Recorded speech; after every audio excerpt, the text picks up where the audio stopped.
Asumna oirakani khallude nangi aigi marakta asigumba mikup ama khwaidagi thajadaba mikup ama oirakloi khangna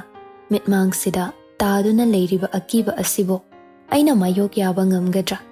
nangi natau amana aigi thauna oigani khalluba asi nangde mitmang sidagi lapna tamna leiramle aishu nangi maphamdu phau jangselake ko nang lengdana leiramuko nangi maphamdu ai soidana yaurakke ko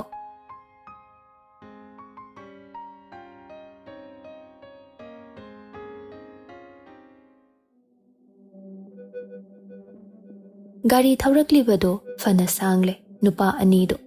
pungso aduki matik thenglabani chingkhai sunga saidagi yek ngambada call try tawi adubu paiba koba leite asum lakliba lambido mi khara itak takpa jaga amada khamduna ngahak maphamduda le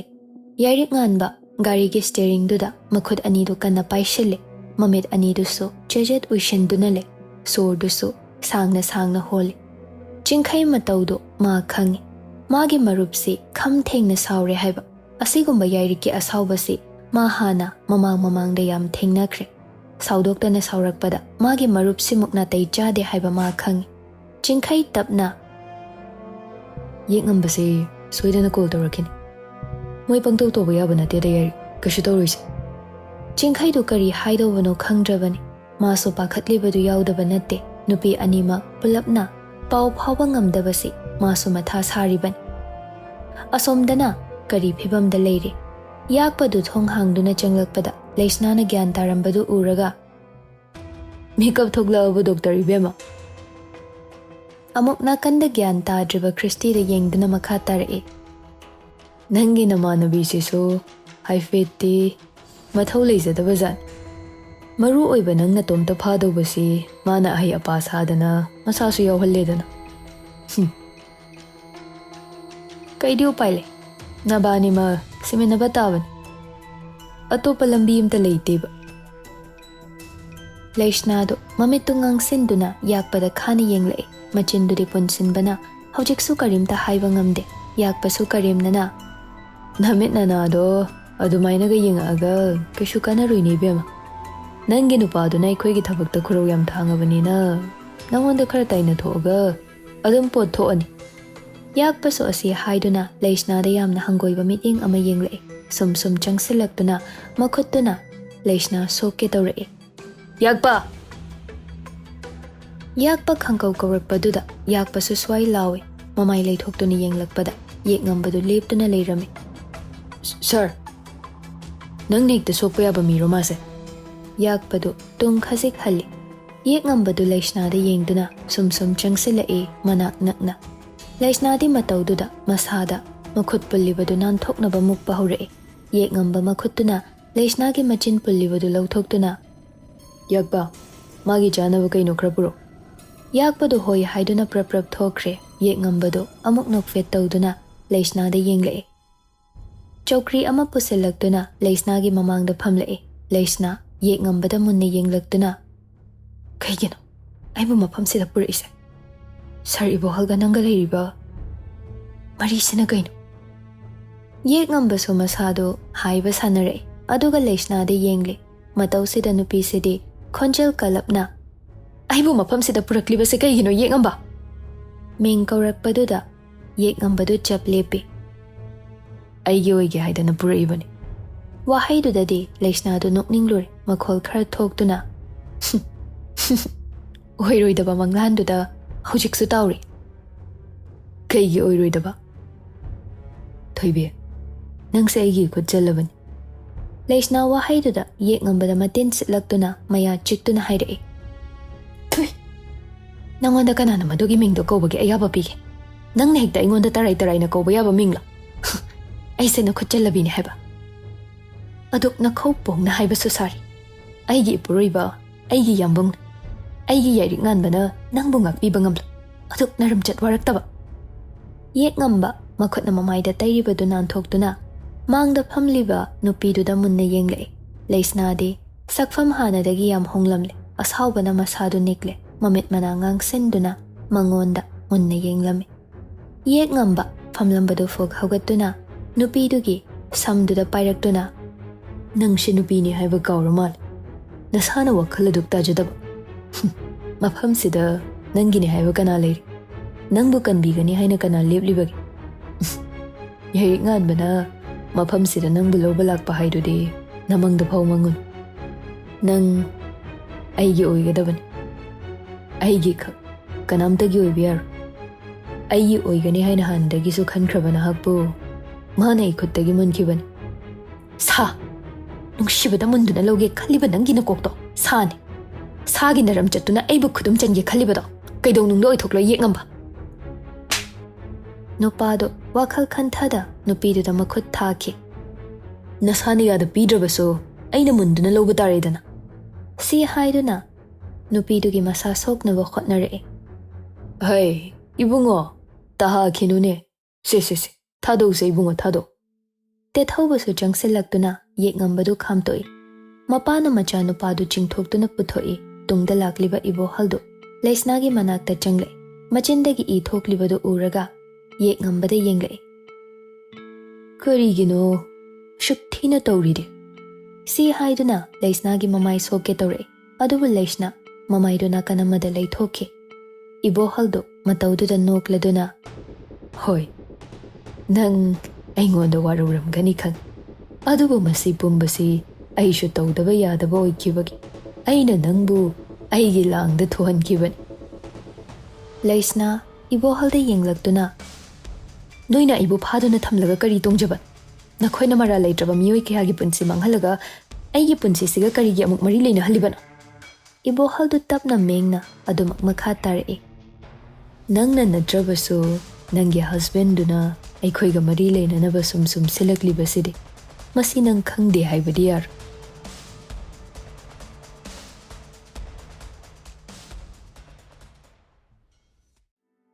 leisnado yari ngan bana makhoigi maramda thigatliba haina na koina na hairakpaduda ngakna ibo halda yeng tasengna madi khalli magi mapa leikhidabagi warisi ma yari ngan bada tamkhiba leite warisi mana haina ba kaya mamang da hotna khrabasu mangam khidabani chahi kaya maga pau phauna ba phangkhidaba mikup kaya do mamitta urai aduga hojikna amu ibo halna wari pumbasi yari ngan bana khangbagi mawongda hairakpasida marakta chamamna ba amal leire yari ngan bana kari mari leina haliba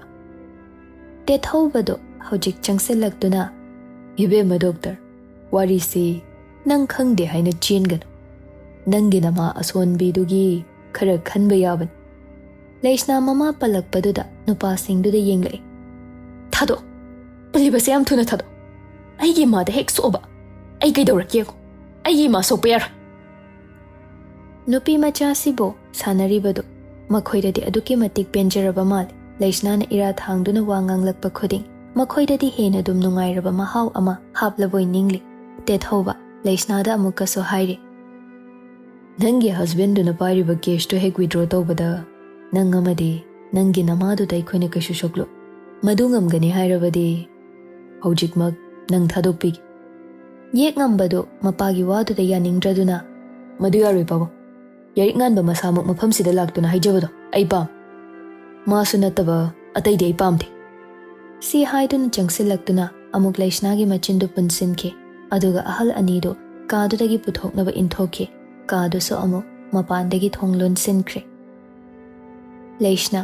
mana hojik tawdoribase karino ma khangdre amuksu yari ngan bana tawramliba thabak sida ma thajadabanasu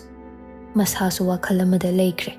mafam sida yoraknaba mana karamna pau pikhigani khanbada matomta khanpham khangdre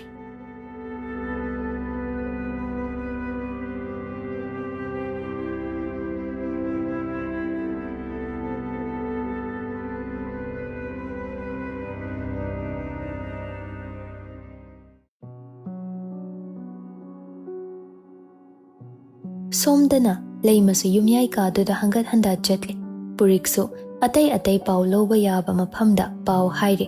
Ophelia na nakanda famlibi inge leigi masasu ngakduna le purik lembado magi loina bina tawribado uraga somda inge leida hena wakhal wahangadra khanduna chairei siza nang ba mukta gyan ta na phamune ichaga imauga kashu tawramoine nupi noi shimane pangpada pakhat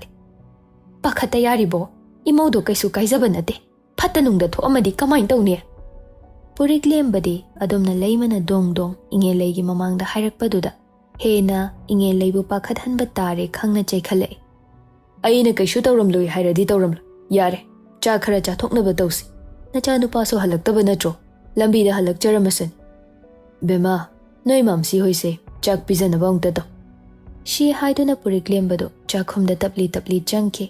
Ophelia do makhoi mamsiga manamagagi mama aniduda haifet yenglamlaga chakhumlomda changkhre inge leidi leimana pakhachariबadu uraga mana thawai waribadudi uthoktre adugi mahut mana oina themjinbirei inamsia angangsingdu kaishu tawramloida ekhoi su cha khara chana batausi adugane ibungoda amuk pau phaunaba inge le ai pukning sidane ichingda chingnari tawrise ibungo phangi kulsu paide hauzik pumoibu kadaida leirinu I pau amata so hairakpa nate khangde aina da pangwada wasilabra inama thengnaramani da ngasaina halakpa pharak taraso kadaida no mafam amada punna leiramgani chak tokpaga amuk pau launaba inge leina themduna leimadu chak pijanaba changle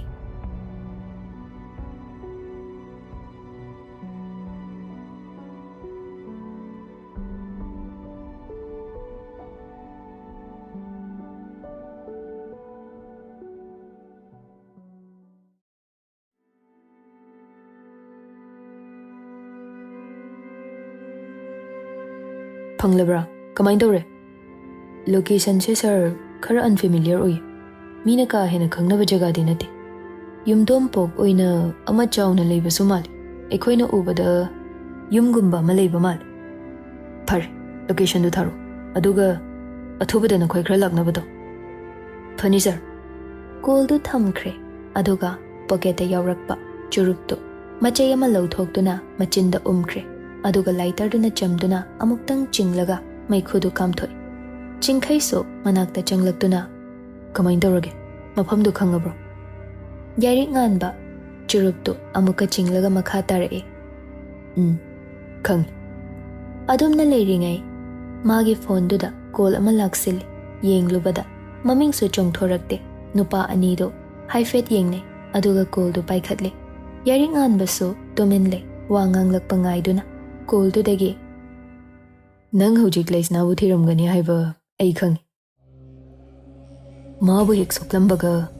aina nangbu kari pibam da leihange haiba nasana wakhal dorom. Yek ngambagi khonjel du hek tarubadagi ngasaidagi khara ingthari khalluba nupase heina achauba maijau ama masana hauraklani haiba chingkhai di bhab taraban. Ngambre yengasi aina bo halabasu nangna bo halabasu adubu aidi chahi kaya khurang duna lakpani do aduna nangna nanghodrabasu khanana khangba karimna duna hairakpaduda yarik nganbadadi ting sokre maphamdudagi khongpham machit amphau hongamba yarin yekngamba nang nasana nasasi kari oirakani khanba ngamdabagum aishu ai isana isasi kari tawrakani haiba ngamde phare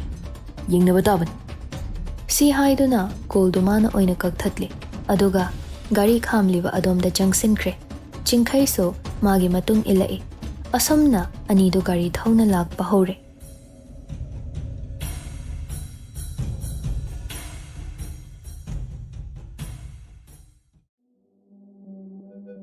masada pulliba thauriduna thoknaba lengbagi makholduda ngasai makhai gyan ta da leiramba Christy do haujikta da mamit pangle gyan lakpada mana leiramliba maphamsi ubada Kamdauna oikhibanu khale.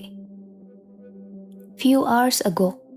Christy leisnaga punna mayum hanminase haibagi maso leisna hoi department adomda lakpani ma changlakpa ubada nurse nupi amana ibohalgi kada leiramgani hairakpadagi lakpani adubu ka changakpada kanamata leiramde Christy so masada iching chingnaduna ibohalda call tawduna thoglai mapangi front office mapa adwaida ibohalga amuk thengnare sir Leisna thengnaram nurse nadi sargi kada lehobane na hairakpani aishu changaga yenguri adu kanamta lehodi ibohol su tapna chingnadana ba haiduna ise madi asigi mapangi cafe du da leiramani nangbu ꯌꯨꯝ ꯍꯟꯅꯕ ꯊꯣꯛꯂꯛꯏꯔꯣ? ꯍꯣꯏ ꯃꯥꯅꯦ ꯁꯥꯔ꯫ ꯐꯔꯦ ꯐꯔꯦ ꯑꯩꯒ ꯊꯣꯛꯃꯤꯟꯅꯔꯁꯤ ꯑꯗꯨꯗꯤ꯫ ꯁꯤ ꯍꯥꯏꯗꯨꯅ ꯄꯨꯟꯅ ꯊꯣꯛꯂꯛꯃꯤꯟꯅꯔꯛꯄꯅꯤ꯫ ꯃꯗꯨꯒꯤ ꯃꯇꯨꯡ ꯃꯥ ꯒ꯭ꯌꯥꯟ ꯇꯥꯈꯤꯗ꯭ꯔꯦ꯫ ꯈ꯭ꯔꯤꯁꯇꯤ ꯃꯥꯏꯗꯨ ꯀꯣꯏꯂꯩ ꯂꯩꯗꯨꯅ ꯌꯦꯡꯉꯤ꯫ ꯈ꯭ꯔꯤꯁꯇꯤ ꯃꯃꯥꯏꯗꯨ ꯀꯣꯏꯂꯩ ꯂꯩꯗꯨꯅ ꯌꯦꯡꯉꯤ꯫ ꯀꯔꯤꯅ ꯃꯈꯨꯠ ꯄꯨꯜꯂꯤꯕꯗꯨ ꯂꯧꯊꯣꯛꯄ ꯌꯥꯒꯅꯤ ꯍꯥꯏꯅ ꯁꯨꯝ ꯌꯦꯡꯂꯛꯄꯗ ꯂꯤꯛꯂꯤ ꯃꯆꯦꯠ ꯑꯀꯥꯏꯕ ꯑꯃ ꯈꯔ ꯂꯥꯞꯅ ꯇꯥꯔꯤꯕꯗꯨ ꯎꯏ꯫ ꯃꯁꯥ ꯁꯤꯠꯇꯨꯅ ꯂꯤꯛꯂꯤ ꯇꯥꯔꯤꯕ ꯃꯄꯥꯗꯨ ꯐꯥꯎ ꯂꯥꯛꯇꯨꯅ ꯃꯈꯨꯠꯇꯨꯅ ꯌꯥꯕꯣꯏ ꯌꯥꯗꯕꯣꯏ ꯇꯧꯔꯒ ꯂꯤꯛꯂꯤꯗꯨ ꯂꯧꯈꯠꯂꯤ꯫ ꯑꯗꯨꯒ ꯃꯈꯨꯠꯇ ꯄꯨꯜꯂꯤꯕꯗꯨ ꯍꯩꯁꯤꯡꯅ ꯂꯧꯊꯣꯛꯅꯕ ꯍꯣꯠꯅꯔꯤ꯫ ꯉꯥꯏꯍꯥꯛꯀꯤ ꯃꯇꯨꯡ ꯊꯧꯔꯤꯗꯨ ꯇꯠꯇꯨꯅ ꯈ꯭ꯔꯤꯁꯇꯤ ꯃꯈꯨꯠꯇ ꯄꯨꯜꯂꯝꯕꯗꯨ ꯅꯥꯟꯊꯣꯛꯂꯦ꯫ ꯑꯗꯨꯒ ꯃꯆꯤꯟꯗ ꯄꯨꯜꯂꯝꯕ ꯃꯈꯣꯡꯗ ꯌꯦꯠꯁꯤꯜꯂꯝꯕ ꯄꯨꯝꯕ ꯂꯧꯊꯣꯛꯇꯨꯅ ꯂꯩꯁꯅꯥꯅ ꯐꯝꯂꯤꯕ ꯃꯅꯥꯛ ꯇꯝꯅ ꯆꯦꯟꯁꯤꯜꯂꯛꯑꯦ꯫ ꯂꯩꯁꯅꯥꯒꯤ ꯃꯈꯨꯠ ꯃꯈꯣꯡꯗ ꯄꯨꯜꯂꯝꯂꯤꯕꯗꯨ ꯂꯧꯊꯣꯛꯇꯨꯅ ꯂꯩꯁꯅꯥ ꯅꯪ ꯀꯥꯏꯗ ꯁꯣꯛꯀꯦ? ꯁꯤ ꯑꯩ ꯌꯦꯡꯒꯦꯁꯦ꯫ ꯁꯤ ꯍꯥꯏꯗꯨꯅ ꯈ꯭ꯔꯤꯁꯇꯤ ꯀꯣꯌꯦꯡ ꯌꯦꯡꯉꯤ꯫ ꯂꯩꯁꯅꯥꯗ ꯃꯕꯨꯛꯅꯤꯡ ꯅꯨꯡꯁꯤꯈ꯭ꯔ ꯃꯥꯜꯂꯦ꯫ ꯈ꯭ꯔꯤꯁꯇꯤꯗ ꯀꯣꯜꯂꯛꯇꯨꯅ ꯄꯦꯟꯅ ꯀꯞꯊꯣꯔꯛꯑꯦ꯫ ꯀꯞꯀꯅꯨꯁꯤ ꯑꯩ ꯂꯩꯔꯤꯁꯤꯗꯤ꯫ ꯈ꯭ꯔꯤꯁꯇꯤ ꯑꯃꯨꯛ ꯂꯩꯁꯅꯥꯕꯨ ꯀꯣꯟꯗꯨꯅ ꯊꯦꯝꯖꯤꯟꯕꯤꯔꯛꯑꯦ꯫ ꯑꯃꯨꯛ ꯌꯦꯡꯂꯛꯇꯨꯅ ꯂꯥꯛꯑꯣ ꯏꯕꯥꯅꯤ ꯆꯦꯟꯊꯣꯛꯄ ꯌꯥꯕ ꯌꯦꯡꯁꯤ꯫ ꯑꯅꯤꯗꯨ ꯐꯨꯛ ꯍꯧꯒꯠꯇꯨꯅ ꯀꯥꯗꯨꯗꯒꯤ ꯅꯥꯟꯊꯣꯛꯄ ꯌꯥꯕ ꯌꯦꯡꯂꯤ꯫ ꯊꯣꯡꯅꯥꯎ ꯃꯆꯥ ꯑꯃ ꯄꯤꯛꯅ ꯄꯥꯜꯂꯤꯕꯗꯨꯗ ꯆꯣꯡꯊꯣꯛꯄ ꯌꯥꯒꯗ꯭ꯔꯥ ꯍꯥꯏꯅ ꯌꯦꯡꯂꯤ꯫ ꯈꯔ ꯋꯥꯡꯅ ꯍꯥꯞꯂꯝꯕ ꯊꯣꯡꯅꯥꯎ ꯑꯣꯏꯔꯝꯕꯅ ꯀꯔꯤꯒꯨꯝꯕ ꯑꯃꯗ ꯅꯦꯠꯇꯨꯅ ꯀꯥꯗ꯭ꯔꯕꯗꯤ ꯐꯪꯂꯣꯏ ꯈꯪꯉꯤ꯫ ꯑꯃꯨꯛ ꯆꯧꯀ꯭ꯔꯤ ꯑꯃ ꯂꯥꯝꯂꯒ ꯄꯨꯁꯤꯜꯂꯛꯇꯨꯅ ꯊꯣꯡꯅꯥꯎꯗꯨꯗꯒꯤ ꯆꯣꯡꯅꯕ ꯇꯧꯔꯤꯉꯩ ꯀꯥꯒꯤ ꯊꯣꯡꯗꯣ ꯁꯥꯐꯨ ꯀꯟꯅ ꯀꯥꯎꯔꯛꯄ ꯍꯦꯟꯖꯤꯟꯈꯤꯕꯗꯒꯤ ꯊꯣꯡꯒꯤ ꯎꯄꯥꯛꯇꯨ ꯅꯥꯟꯊꯣꯛꯇꯨꯅ ꯀꯦꯜꯂꯛꯏ꯫ ꯀꯥꯗꯨꯗꯒꯤ ꯆꯦꯟꯊꯣꯛꯀꯦ ꯇꯧꯖꯔꯝꯕ ꯅꯨꯄꯤ ꯑꯅꯤꯗꯨ ꯆꯞ ꯂꯦꯞꯇꯨꯅ ꯊꯣꯡꯂꯣꯝꯗ ꯌꯦꯡꯂꯛꯄꯅꯤ꯫ ꯉꯥꯏꯍꯥꯛꯇꯨꯗ ꯆꯤꯡꯈꯩꯗꯨ ꯅꯨꯄꯥ ꯈꯔꯗꯨꯗ ꯐꯨꯗꯨꯅ ꯆꯪꯂꯛꯄꯗꯨ ꯎꯕꯗ ꯈ꯭ꯔꯤꯁꯇꯤꯗꯨ ꯃꯃꯤꯠ ꯂꯥꯎꯊꯣꯛꯇꯨꯅ ꯌꯦꯡꯂꯛꯏ꯫